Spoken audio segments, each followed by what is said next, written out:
everybody to this last session of today's long certification Saturday. Hopefully you are still not so tired to be able to absorb some additional last load of knowledge. So what I'm going to talk about is Microsoft Dynamics Field Service MB-240 Exam Prep Guide. My name is Rybaric. I'm a veteran in this area, so here's my kind of profile. So I started with Dynamics. It was not even Dynamics, it was Microsoft CRM at 2005, then Dynamics CRM, then Dynamics 365, and now Power Platform, everything around that. And in these happy 16 years, I was also working 10 years for Microsoft, which was quite a nice time. But since 2018, I'm now independent and I'm doing trainings, I'm doing projects, and presenting from time to time on certification Saturdays. Actually, this is the first time for me. So let's go to the matter. So first, I would like to present you a few resources to this topic called Dynamics Field Service MB-240. Then the overview of what kind of skills are going to be measured. Then before I go to these exam areas, I would like to give you a brief overview of what actually Dynamics Field Service is, because that is not necessarily the best known Dynamics app from all those other apps which are now available from Microsoft. And after that, I'm going to the exam areas and I will present you the exam areas. I will show you some short live demos, and also I present you kind of example questions which you can expect in the exam. So let's start. The first one is resources. So you should, of course, start with the official exam page. That's nothing new. There is a specific exam page for MB-240 as for every other one. You will find the basic information there. You will find a possibility to download a sheet, which is basically telling you what are the skills areas which are going to be part of the exam. You will find that the second and the third one, the learning path for learning some kind of stuff around Dynamics Field Service. There are two paths. The one is called Implement Dynamics Field Service, and the other one is about universal resource scheduling. Because actually Dynamics Field Service is using something which is called universal resource scheduling. I will show it to you later how this is to understand. And that's why those two are, of course, sold together as a license, but those are kind of two separate products. And the last, of course, is the documentation for the Dynamics Field Service, because usually, when you go to the learning path, what you find there is a nice learning stuff, but not necessarily always the latest information, right? Because there are completely two different groups for Microsoft implementing those two. The documentation is coming from the product group, and that is really fresh. The learning paths are coming from the Worldwide Learn organization, and that's not necessarily always so fresh. So, the best frame for you should be always the official documentation for the product. And beside those, I have here also picked one interesting community resource, a kind of test prep training stuff. So under this URL, you will find a very nice collection of links to every possible topic which is somehow regarding this exam. So since the guy which just prepared the page created that for me, I just don't need to prepare anything. I will just give you this link and you can find a lot of nice links in there. So it's a kind of centralized collection of links to everything, to every kind of knowledge you will need. So that is regarding resources. Next, what we have here is what kind of skills are going to be measured in this exam. So when you go to the PDF document, you will find some sort of intro, which I'm just presenting here on this slide. And this intro is telling you that right now, it's exactly the time when the skill measured are being refreshed. So actually, from the 26th of April 2021, there will be some small extensions to the exam skills measured. I will present you the extensions, but you just need to understand this as an extension between the last refresh, which was, I don't know when exactly, probably in the second half of last year, and now, right? So now this is basically in 2 weeks, you will see something different as is required from you right now, yeah. But the specifics of Dynamics Field Service is that you are not just, it's not enough to know the functional, the functionality of the product. You also need to know a little bit of customization and a little bit about a specific mobile application which is used in Dynamics Field Service, because basically this is the only exam from all those Dynamics exams from the MB family where this is part of the exam. The knowledge about the mobile application, because it's so important in the scenarios of field service that you just need to know it, right? So you need to know the app as such, Dynamics Field Service. You need to know what is the mobile application used for and how it is used, etc. And on top of that, it is also part of the exam to know something which is called Connected Field Service. It is the extension of Dynamics Field Service with the IoT component. So IoT, so Internet of Things, is something which is very popular today. It is used in many very, very, I would say, advanced scenarios where large companies are using this for just improving their operations in an incredible way. So it is Industry 4.0, and now it is part also of this tool. What else is there, or maybe it's not really there, but a little bit which is also there is HoloLens stuff and remote assist and all those kind of stuff. But you need to understand this is the core. Yeah, this is the core of the exam. This knowledge is the core of the exam. And also, what is also important is this last statement in red. We were using for years a mobile application from a partner from Microsoft, which is called Resco, and that Resco tool, Resco mobile application, is going to be deprecated, right? So suddenly, everybody's switching on the native Microsoft mobile application, and the knowledge about this, let's say, very well-known application for field service is no more relevant, no more required.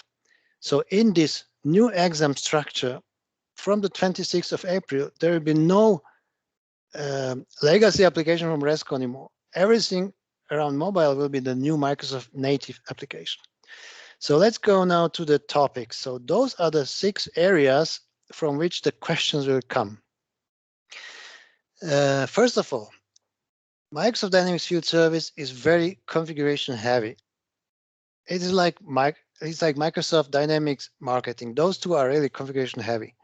And that's why there is a whole area, and that's the first one, which is dedicated to various settings. And you will find still settings and settings and settings everywhere, not just here, but also in the other areas. So you really need to understand this complexity of the many settings you have in this product. The next one is a key area also of Dynamics Field Service, and it's the work orders management. Since work orders a work order is the key entity anyway in this product, and you need to read to understand, because without work orders, nothing is happening in this product, right? The next one, which is even more important, as you see on the weight, right? It's weighted like a number of questions, etc. Is the scheduling and dispatching. So basically, that's the second phase. The first phase is always by Dynamics for field service. You create a work order, and then you need to schedule it so that the work is going to be done by someone, right? And that is the second one, and that's a quite complex one as well. Of course, I will tell you more and show you more, but that is really heavy in this exam. You need to really know a lot about that. The fourth part is around the mobility. So it's the brand new part, because everything is replaced from the Resco application to the Microsoft native application, right? And then there are the last two, which are, I would say, at least the fifth one is less important. It's just 5 to 10%. It's the inventory and purchasing area. And then the last one is, I would say, surprisingly also a bit heavy, is the connected field service area. So, the IoT stuff. So let's go now into the details a little bit. So this list is basically showing you what is really coming now as a new content from the 26th of April. So these 5 topics are coming. So first one is the technical location tracking, which is rather new, because in the past, technical location tracking was possible, but not natively with Microsoft tools. There was a third-party tool which was basically dedicated for this functionality. So you have to purchase a license from this third party and install the stuff, etc. Now, this capability is part of the product itself coming from Microsoft directly. The next one, which you also need to know, we have a new capability called resolutions. Resolutions is a kind of catalog of possible typical resolutions which are going to happen when a certain technician is going to a customer and is doing some repair or whatever, maintenance stuff. And now we can attach a resolution to a work order and use it as kind of proof of work or whatever kind of stuff, right? So that's new. You need to study it a little bit. The next one is a very, very nice capability, which is coming also right now. And that's the possibility that Outlook appointments, which are part, of course, of Dynamics as well, because you have a synchronization, between Exchange and Dynamics, and Outlook appointments are coming as appointment activities into Dynamics. Those appointments will now automatically appear on the schedule board. You need to know how this is going, as there's just a very simple configuration how to achieve it. And the last part is also very exciting because, as you have seen in the previous presentation, in customer service, we have something very traditional, which is called knowledge articles. And now the same knowledge articles are going to be part of Dynamics Field Service. There's a huge extension because, now an organization which is performing it's an in-house service with customer service and on-site service with field service, those organizations can use the same knowledge articles across all those workloads, which is great. And that's why you need to know it, because it's now part of the exam. And it is specifically useful because it can be also used directly on the mobile device in the field service mobile. And also, which is also new, there's the fifth one, which depends to, or exactly is connected to the previous one, how to configure this knowledge articles capability on the mobile device to be also offline available. So those are the new things. But this, just the difference between the next incarnation of this exam skill measured list and the previous one. That's the difference here. So if someone was already aware of the previous one, then this is just extension. Good. Let's make first, before we dive into the areas of the exam, go a little bit about Dynamics Field Service as a product. So Dynamics Field Service is not a simple product. When you compare it to, for example, sales or to customer service, it's much more complex. Of course, I'm not thinking about customer service plus omnichannel, because omnichannel is really heavy. But if you are talking about the traditional sales and the traditional customer service without omnichannel, they are really simple compared to field service. Field service is complex. So what is the purpose of field service, just when we start about thinking about that? So field service is an activity where organizations have a lot of technicians, a lot of experts, which are regularly visiting customers to do on-site activities like maintenance work, like repair. When something's broken and they need to go there and repair because it's heavy machinery or whatever. So it cannot be that the customer is just bringing the piece to the company and they will repair it. It must be done on-site. If a company has this type of activity and it is used heavily, so not just having two technicians and they are just going to the customer maybe once a week, but having it as a heavy organization with maybe even hundreds of technicians and thousands of customers and all that kind of stuff, then they need definitely product like Dynamics Field Service, because this must be organized. It's not possible, to use it without a proper product which is automating this activity. So that's Dynamics Field Service. It's a tool to automate field service activity in a large scale, not in small scale. So in the center of this app from Microsoft is an entity called work order. Of course, I should rather say tableback. The renaming is just very fresh. So table work order, which is driving everything. So the work order is representing let's say the requirements from the customer when they are calling you somehow or whatever and telling you, I need someone next week or whatever because there is something broken, or I need a maintenance and please send me something within the next month to do a maintenance. That's work order, and everything around this work order is just helping the work order to really fly. So we have product catalog. The same product catalog which is used in every part of Dynamics is used here, because customers has usually some products which we have sold maybe to them, and that's why the The specific piece which needs to be repaired or maintained is identified using a product catalog. We have something which is called incident types, a very important catalog which is configuring a lot of configuration which you in other case you need to create manually as part of the work order. So if you have typical activities which are repeated every day, then you create incident types, and then it's much easier to create work orders because it's a catalog of pre-configured specific types of work.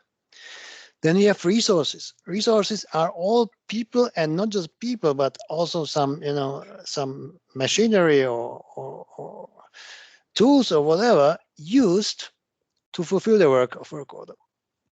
The resources have something like categories, something like skills, which is configuration, right? Then we have something which is called resource requirements. This is the connection between field service and universal resource scheduling. Work orders are generating resource requirements. When a resource requirement is going to be scheduled, then a booking is generated. A booking is basically something, a connection between work order and a resource. Booking means to this specific work order, this resource or resources are going to travel and to fulfill the work. We have customer assets. Basically, customer assets is what we have really delivered to the customer as a product, or maybe even someone else has delivered to the customer as a product. And we know it's there, and we know we are going to repair this specific asset. Then we have tools to perform scheduling. We have schedule board for manual scheduling. We have schedule assistant, which is helping us on the schedule board or with in a cooperation with schedule board to do some, let's say, more sophisticated scheduling. And we have something which is called resource schedule optimization. That's an add-on which is automatically generating our bookings based on a plethora of criteria. Then we have agreements. Agreements is a vehicle which is used to automatically generate work orders, for example, for repeated maintenance or anything which is just performed repeatedly. We have inventory management. So part of work order execution is in many times they need, the technicians need to bring some spare parts. They need to replace something. So they need to have some sort of simplified inventory management and stock.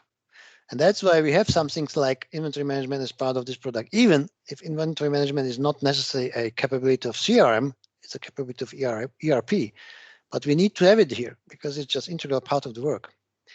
We have the mobile solution. Every field service technician needs a tool to manage their work, and that's the mobile application.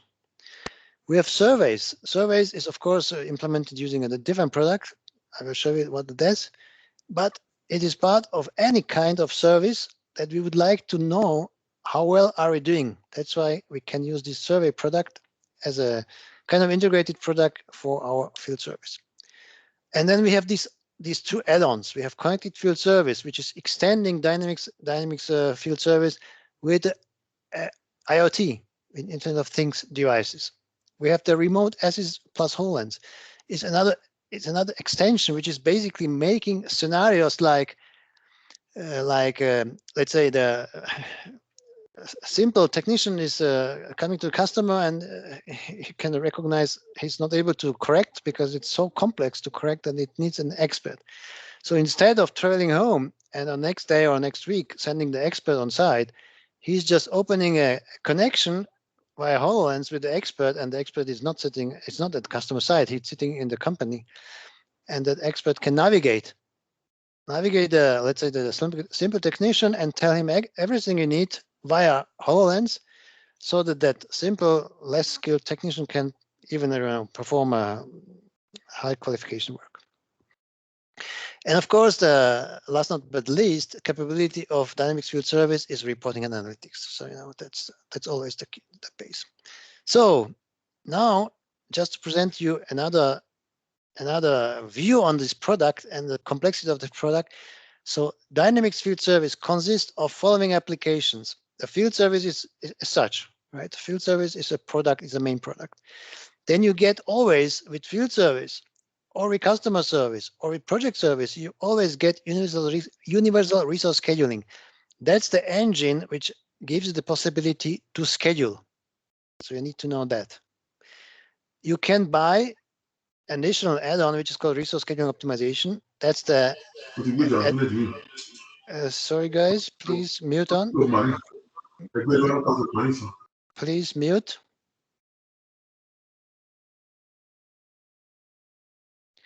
So resource scheduling optimization is an add-on which a customer can purchase, and that add-on is able to automatically perform the scheduling, completely automatically. Then we have connected field service. That connected field service is a free of charge add-on, but what is not free is the connection to the IoT world. You can either use Azure IoT Central or Azure IoT Hub, which are both Azure components, and you need to purchase those. They are not for free. And the last one, which you can have an add-on, is Remote Assist, and that is the add-on which is basically giving you the possibility to use the HoloLens for the remote assisting. And on top of all, you have the customer voice, which is the survey tool, which can be also used in field service scenarios, right? So that is the composition, and seeing that, you will find a couple of apps when you purchase Dynamics Field Service. It's not the one. It is the field service that's the basic application. You will get the resource scheduling. That's always there. That's the application which is representing the universal resource scheduling. Then you will get connected field service as well. That's free add-on. You will get field service mobile. That's the new Microsoft native field service mobile application. It's a standard model-driven app, but dedicated, of course, for mobile devices. But you will find that app as well under your apps. And last but not least, if you purchase the add-on resource scheduling optimization, you will find this application as well. So, in a ideal case, you will have at least 4 and maybe 5, maybe even more applications, and all are somehow dedicated to field service. So it's not easy, right? And now let's dive into the exam areas. Just just reiterate. So the exam areas have some weighting, and you can see on the based on the weighting what is more important, what is less important. So of course the most important is the scheduling and dispatching. You can see it's 25 to 30%. These two areas, like settings and work orders, are equally very important because that's the basic functionality. The other 3 areas are a little bit less important, but it doesn't mean that you don't need to learn it. Of course, you need to learn it, but you can expect less questions from these areas. So you would certainly see some questions from mobility. You will certainly see some questions from IoT, from this field service mobile. I was surprised it was quite a lot.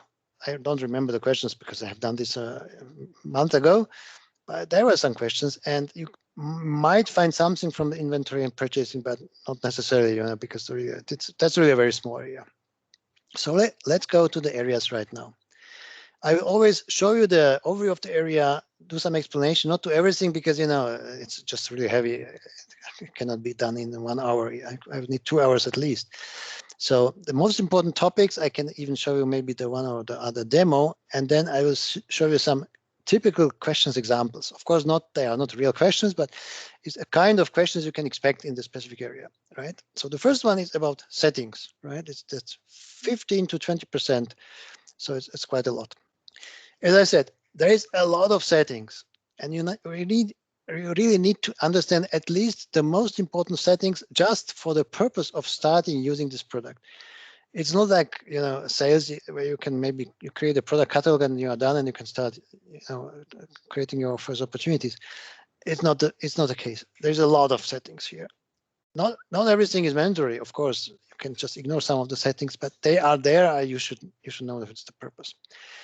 So the first group of settings is a kind of generic settings which are in different areas. You need to know a little bit about the security roles, because there might be a question like which security role is necessary for the field service representative, for the manager, for the purchaser, or things like that. There are some scheduling options which needs to be configured. There is still the possibility, and you will see this on several places. There is still the possibility you decide to include into the universal resource scheduling also something else on top of what you have already in field service. You have in field service, of course, the schedulable entity is the work order entity. but you can decide to bring something more to that. So you need to understand how this is working. You need to understand that we have something like territories, postal codes, etc. So think like, where are your customers located, in which areas, and have some sort of structuring this. And where, of course, also where are your agents sitting, and how can your agents help your customers because they are in the proximity or they are far away from them, etc. You need to understand that a resource has some skill types. So a resource can have different skills, different levels of skills, which are implemented using the characteristics.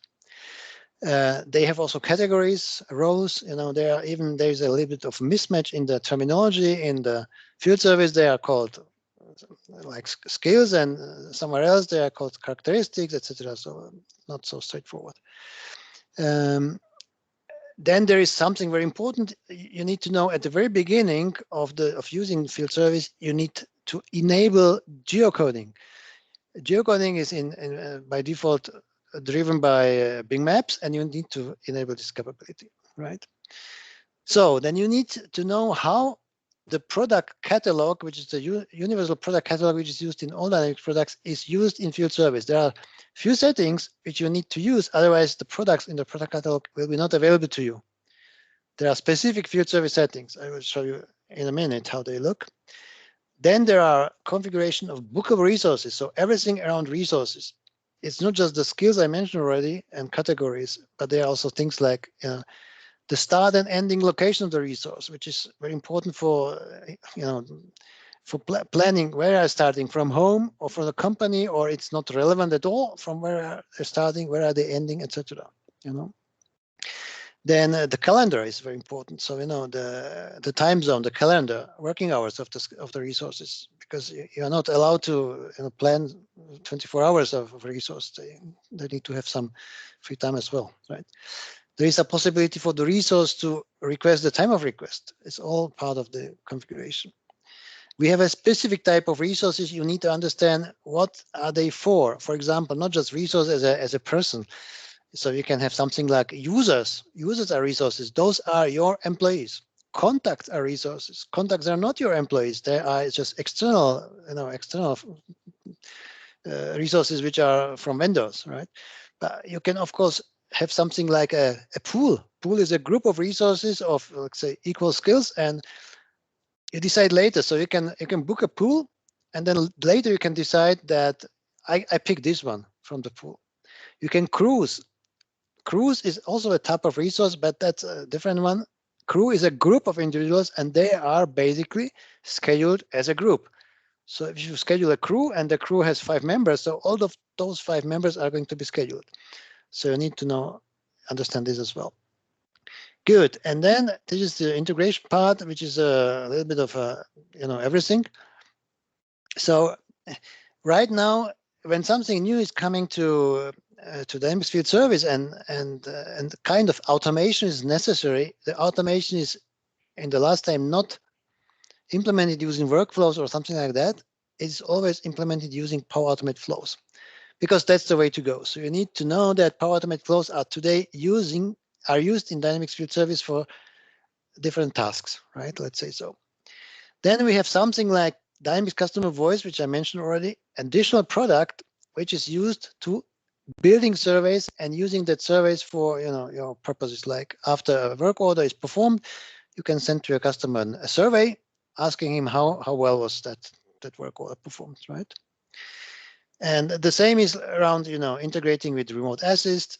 You need to know how it is going to be integrated, etc., etc. And even something like guides, which is really I have never seen any question about guides. Don't think this is serious, because guides is really very, very, very specific.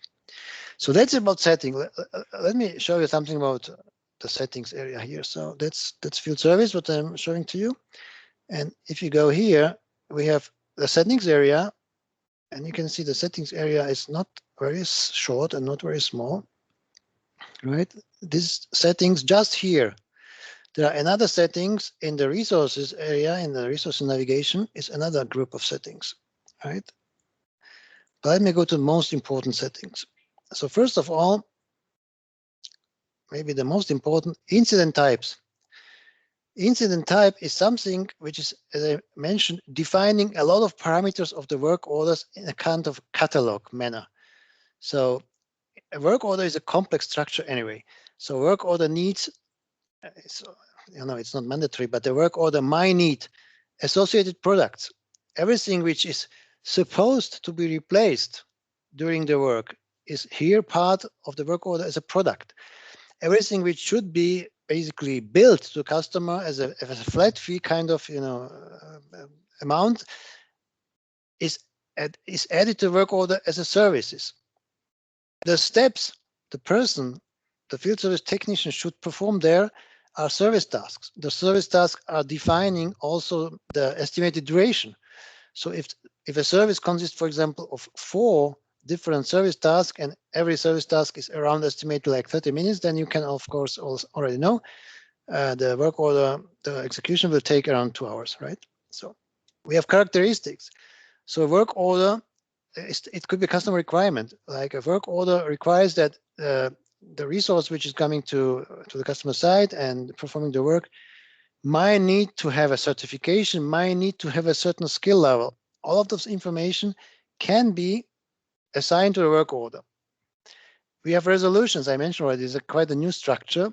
A resolution is a supposed type of resolution. So what will be the resolution of that specific work order, right?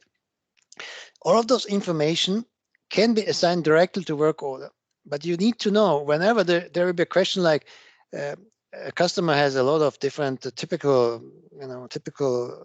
works which are performed on the customer side, how you can automate or how you can simplify the creation of work orders using incident types. Incident type is one of the most important settings from all the settings we have there, because you can put all of those details here and then they are just copied over. If you create a work order and select the specific incident type, all of those settings is quite empty right now, but it can be full of data right here. All the settings are copied over to the work order, and they are just then part of the work order, and they are carried over until the very end of the of the whole story, how the work orders are then executed. Good. Apart from that, what we have here, so the resolutions, as I said, is a new structure. It was not there. It's just really new. Here is a so-called catalog of resolutions. For example, standard repair, and the standard repair can have some sort of description. What does it mean? And that can be also part of an incident type, or it can be part of a work order. So I can add this resolution already here, and then from this point, whenever I create a work order and use this incident type called PC repair, this one is going to be also transferred to the work order. Resolutions. Service task types we have already seen. They are basically defining the steps, the working steps. But now we have something also new in service task types. We have the possibility to define this kind of I would say task list, right? Task list or whatever is the right name for it, but the official name of this capability is called inspections. So part of a work order can be now inspection, and inspection is created as a kind of simplified survey, let's say it so. So inspection has a name and a description, and then it consists of a series of different questions of different types. This is a new capability and quite complex on the first view, but that's nothing else like it's a task list, and this task list must be created here as a so-called inspection template, and then you need to add it to a service task type, and then it will be at the very end of story. This inspection can be part of the work order, and it is giving the technician additional guidance on how to check something, because inspection means they are going to check something, so it's a task list. Right, so that's maybe I would say the most important from the settings for work orders. Entitlements is a different story. I will come to that a bit later. Purchasing and all this kind of other stuff, just forget for now. Let's go to the resources settings. As I said, resources can be a little bit of different things. Just as a first view, resources can be users, contacts, equipment, accounts, crews, facilities, or pools. Many types of different things. Of course, you first need to have the contact. you need to have the user, the equipment, the account, crew, no, crew not, but the facility. All of those resource types must be first created in the original entity, and then you can create those as resources. So the resource is never directly the user or directly the contact. It's always a kind of specific table which can come from different, let's say, different directions. A resource can have also a lot of settings. Important to understand the main and most important settings for a resource is, for example, time zone, because you can have an organization with different time zones and every resource is living somewhere. So it means the resource is living in some of the time zones. And then you have settings like, for example, here you can see characteristics. That's the other name for the skills, right? So the resource can be, for example, is a dynamic 365 field service expert on a level of intermediate. And he can be a C# developer in the level of expert, etc. Those are characteristics. And why are they important? Because part of the work order can be that the work order requires specific characteristics. And that's why when you are going to scheduling, you need to match those two, the required characteristics from the work order with the available characteristics of the resources. And that's why we have this one. And then we have another important, which I want to mention, another important setting, which is the working hours calendar. This is telling basically when are these resources working. For example, from 9 to 5 or from any other. So you can create a calendar for the whole duration of a year as an equal calendar, or you can create very specific calendars that every day a resource can work on a different schedule. It's possible, right? Then we have the characteristics. Right now it's empty, but that's basically saying well, this is the skill level of something. Categories are just names. It's like, are you project manager? Are you developer? Are you consultant? Are you technician? Whatever. They have not so much impact on the functionality. Proficiency models are basically defining the levels of the characteristics. So if you define a rating model, you can say a rating model can have 5 values, for example, and those 5 values can be no skill, beginner, intermediate, proficient, and then the last one is hidden. That's the expert, right? And then you use this proficient model or rating model to define the skill level of your particular resources. So someone can have no skills, someone is beginner, someone is intermediate, and so etc. etc. Good. Then we have something which is called booking status. Is also a very important setting, because this is showing you the whole story around creating a booking from the creation of the booking until the work order is closed. It is like, I'm not technician, I'm traveling. That's why my booking status is traveling. Now I have arrived to the customer side, and then I start working, and then my booking status is in progress, etc., etc. So you have many statuses, and that is basically what is driving the real-time execution. So the field service technician should change their booking statuses in their mobile application always according to the actual activity. Is he traveling? Is he working? Is it on break? Is he traveling to the next customer? Is he completed by the previous customer, etc.? Okay, I would say those are the most important, at least for the moment, you need to understand. Let's go to the next one, because we have just 1 hour, right? The next one is what kind of questions we can expect. So those are the maybe, let's say, example questions you can expect there. Your organization needs to accurately capture the cost of work order bookings using today's field service. That is around pay types. So a less used feature, honestly, a less used feature, but you need to know pay types and hourly rates or daily rates, etc. for your resources. Understand the various system statuses in booking status. I already showed you the booking statuses are extremely important. But also statuses for agreements. I will show you something about, or tell you something about agreements. Purchase order status is also, you need to understand the work order has a system status, which is driving the whole life cycle of the work orders. And you should not really change this. This is an option set. It's not a lookup. If you need to specify something more, something detailed, you go to substatus, and you can create substatuses as you need. You need to understand what is the influence or impact of starting and ending location of resources. It can be 3 different values, either their home location where they are living, or organization location. So it's basically the kind of organization unit where they are assigned, or the start and end location is not necessarily important. Sometimes you might find a question around tax code. Well, I don't really like this question because it's so American. No one from outside USA can understand how this is used really. So I would say if you don't learn about tax code, you're fine. It will be if then just one simple question. Good. You need to understand the product attributes. I can just quickly show you what does it mean because it's also important. If you go to the product catalog, so my product catalog is in the other area, products. So you normally start by default you find nothing. It's empty. So let's go to this last area where the products really are. And here in the product catalog, in field service, you will find a new tab which is dedicated to field service. And everything here is somehow important, but one is really very important. It's the field service product type.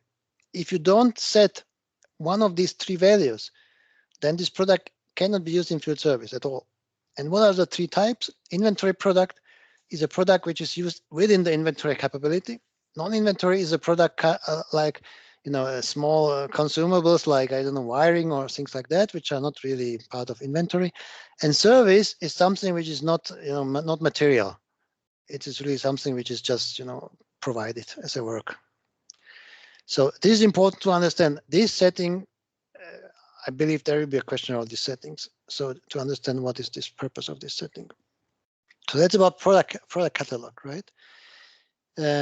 Field service security roles I mentioned already. There might be a question, so which role is necessary for certain activity. So you have to make yourself familiar with the specific field service roles. There could be even a question about integrating field service with Twilio, and Twilio is basically, as you probably know, is a cloud service for example, SMS, sending SMS. So if there is a question the customer needs to send SMS, and the answer is Twilio, right? The resource types I already mentioned that we have several resource types, and you should understand what are those different types of resources. Good. How to configure incident types? Very important. That's why I was showing it to. Incident types is the first and most important settings of all in Dynamics Field Service. Now, the next question is basically the same, just if that incident types and all the settings which are there maybe are even more complex. Now there is something which is called price list, which is also part of the standard dynamics, and it's also used here. So price list is assigned to an account, price list is assigned to the work order, price list is assigned, for example, also to agreement when we are start talking about agreements. So you need to understand how the price lists are working in this composition of all those specific entities like in field service. Skills characteristics I mentioned already, also important. Default work order settings, there is a settings area, and there might be a question which will guide you to this area of the general field service settings. There's a couple of different default values for different scenarios, for the booking, for RMI RTV, which I'll show you later. So not necessarily a lot of questions, but maybe mostly one question around these settings, but you should just have a clarity on what does this mean. Okay, let's go to the next area, work orders. So there is also a lot of areas, but I would make it a bit short. So you need to understand the work order lifecycle. Work orders are created, work orders are scheduled, work orders are executed, and work orders are closed. Those are basically the 4 areas, and there is always something. The system status, basically system status of work order is representing these changes. And that's why you need to know what is system status and how this is working, right? You need to also understand what is the impact or what is the connection between system status of work orders and booking status of bookings. This is also important to understand. Of course, you need to understand that we have not just account means I, as a technician, need to go to a customer, and that customer is in this terminology called a service account. There could be also something called booking, a billing account, which is basically, where the invoice is going, right? Good.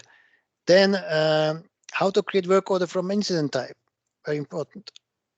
Then what else do we have here as an important part? I would say nothing really from this.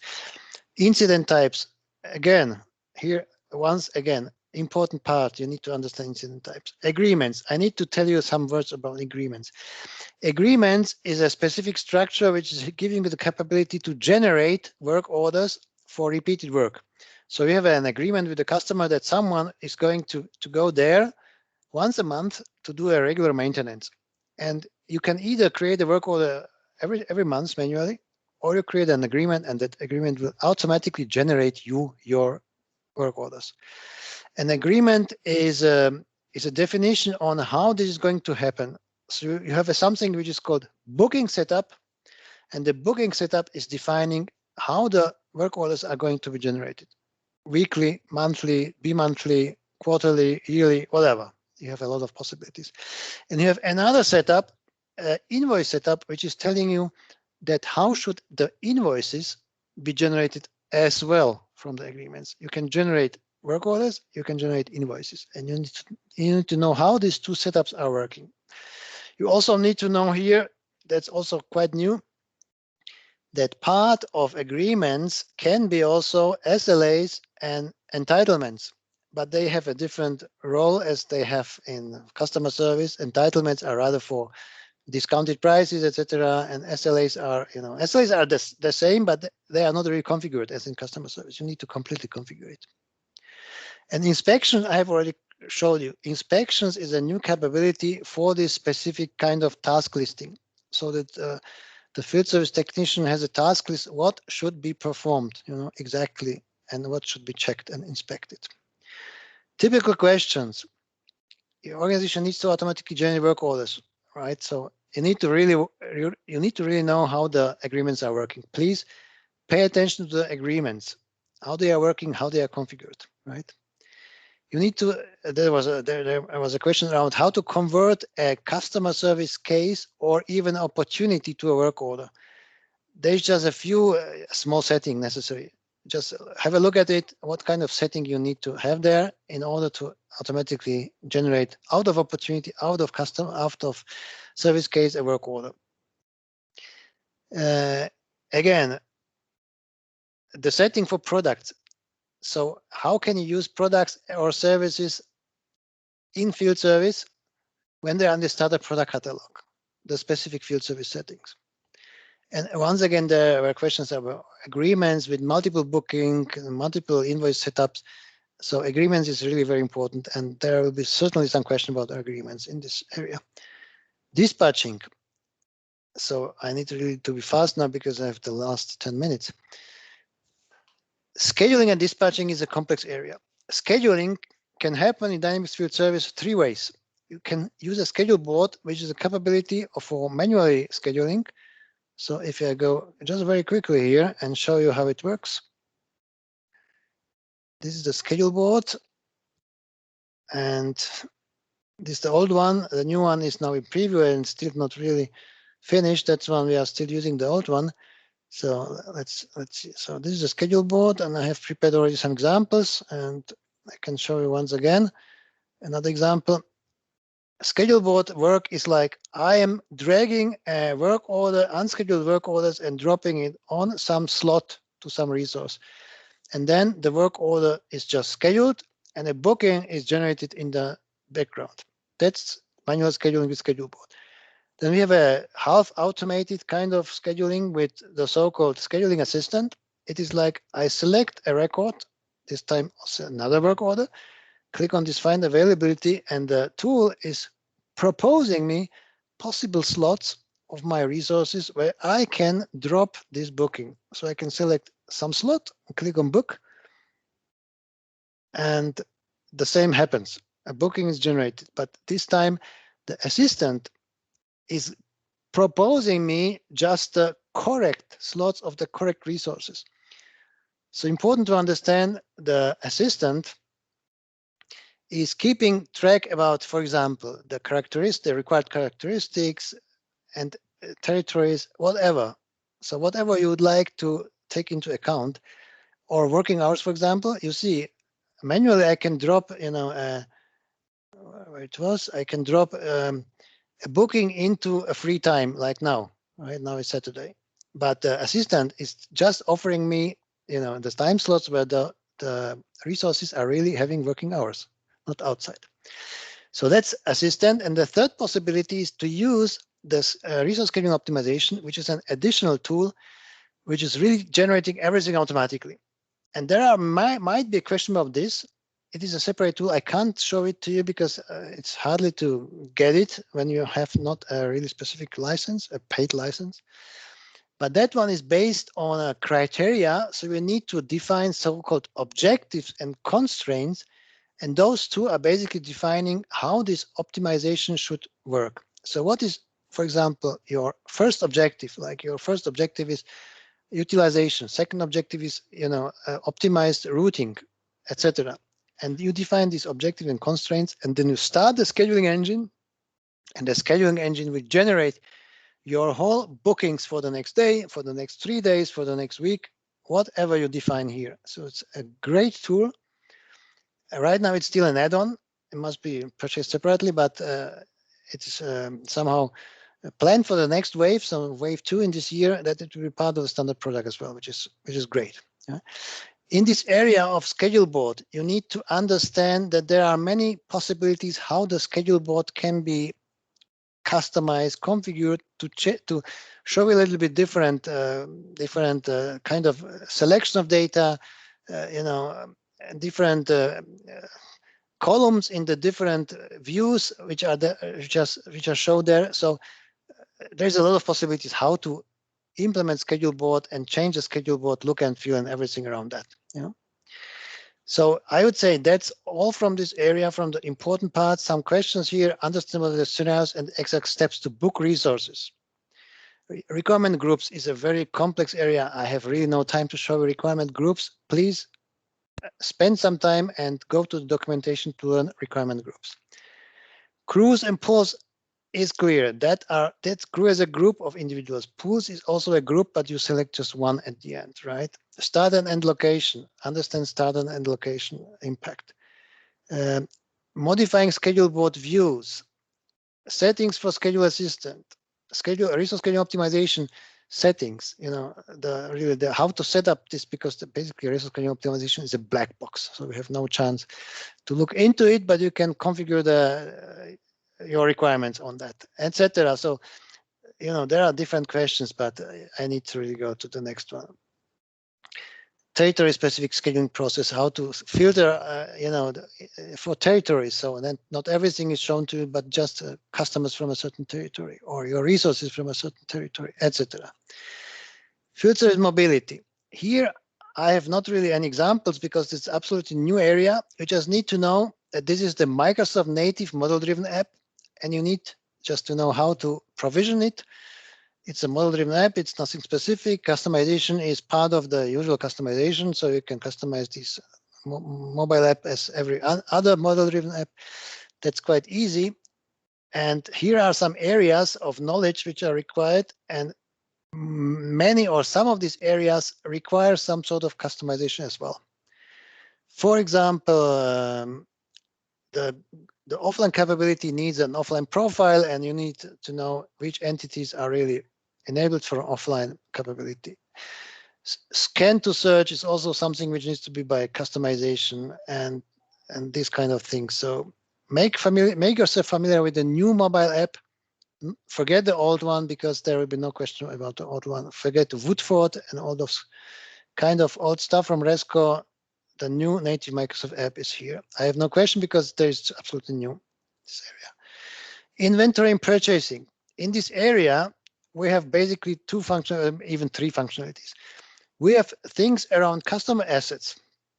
You just need to know here, what is customer asset? Customer asset is basically a piece of product which you sold to a customer or someone else sold to a customer, and that piece of machine or equipment or whatever is on the customer location, and you might as a field service technician need to go to that specific piece of customer asset and do the repair work there or maintenance work there, which means customer assets are registered two customers, two accounts, and they can be part of a work order so that you can configure a work order like the work order is for the specific customer assets. You go there, you perform the work, and then basically there will be something like a customer asset history. And part of the history will be your performed work in this work order. And when you go for the next time, there will be another history record. So to the customer asset, every single work order execution will be part of the history. So you need to know this basic functionality. You need to know that we have this inventory management. Inventory management is very, I would say, very simple here. You just need to know that we have some basic processes like adjustments, which is basically changing the inventory of a specific warehouse. You have inventory transfers between two warehouses. And then you have also basically the goal of this inventory management is at the end of the day to integrate this very simple inventory management with a ERP system, whatever kind of that is. It might be Dynamics, supply chain management, or something completely different, not from Microsoft, right? And then there is also a process where you might see some questions from this area, and that's the process of purchase ordering. So you can order products. There is a purchase order functionality. There is a possibility to receive the purchase products and put it on the warehouse, and also return some products which are maybe defect, return it from the customer and return it to the vendor, etc. So expect few questions from this area, not very much. It's a very small area, and sometimes there is even no one question from this area. Let's go in the last minute to the very last area of the connected field service. There might be few questions around how to integrate Dynamics Field Service with Connected Field Service via the IoT, Azure IoT Hub, for example. But of course, not deep questions, because this is a very technical area. So it's not deep questions. It's rather questions around like something you can expect here. Why is something not working? Because there is Power Automate flow is missing, or is not activated, or some configuration is missing in the assets which are basically connected with the connected field service. So I was a bit surprised that there were more questions than I expected, but not so many. But they were rather basic questions, so that those questions are not really going very deep. So, the first three areas I was showing to you, those are the key areas of this exam and of this product anyway. The second three areas are of a less importance. And with this, I would say thank you very much. That is the last thing I would like to show you, beside that nice presentation of my person and some context details for me. And I hope that was somehow useful.